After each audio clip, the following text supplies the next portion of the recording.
খায় না সিরাজদা, তার উপর এমন বেজমা দিন আর বেপয়দা টাইম। এই পর্যন্ত একখানা মাল এদিকে মিল না।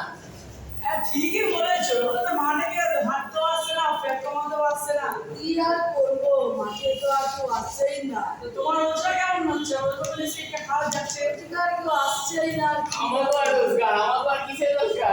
লোকাইলে পকেট মারি না। তুমি বলো না, তুমি বড় মানুষ, আমরা বোধহয় গরিব মানুষ, তাই না? কি অবস্থা? আমি তোমাদের জুনিয়র, তুমি আমার এরকম কইতাছো? জানো ও হচ্ছে পাড়ার মস্তান, পকেট মার, জানো পার্টি